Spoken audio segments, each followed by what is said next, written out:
maybe start with why you offshored back in 2000, and let's get back to why we reshored. Yeah, so we sent our manufacturing to China because we were in a race to the bottom. It was margins were eroding.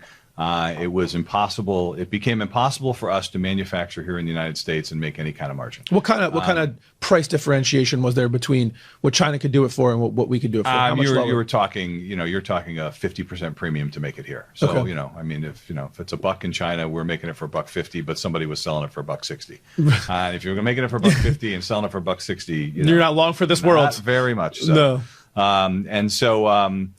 And so, from that sense, it just made sense, and it allowed us to compete.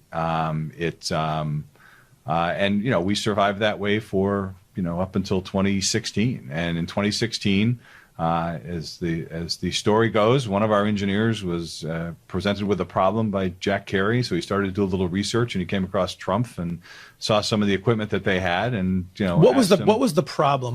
Because I think it was listen, I think one thing that I hope people are going to pull from listening to this podcast over time is what opportunities we don't often see that are right in front of our own face. And I think often you talked about the race to the bottom. I mean, the race to the bottom ends in a bloodbath for everybody. Right. And at some point, the differentiator has to be something other than price. Once you get into the commodity business, you're not going to be in business for too much longer.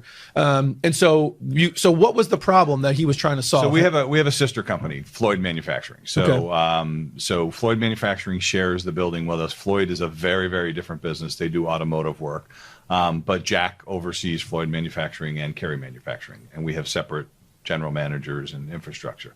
So Jack was looking at a picking up a part for Floyd Manufacturing in the automotive industry, went to the engineer and said, we're thinking about doing this part, but we don't have the equipment to be able to manufacture the part. In doing the research, Marty, our engineer, found Trumpf and basically said, hey, can you guys come in and talk to us about the possibility of doing this? We didn't get that business. We never bought that equipment. Okay. That's all right. A lot of things start with failure. But the Trump guy is a really good sales guy, because every time he walks in, I have to steer him away from Jack, because Jack's gonna buy something from him. So when Lucas came in, he kind of laid out some of the stuff that they had, and that provided Jack with the vision to say, hey, with this equipment, I can bring all of our manufacturing back. I can bring it back from China. I can bring it back here to Connecticut. And so it was, all told, all in, it's been a $5 million investment in equipment to bring the manufacturing back.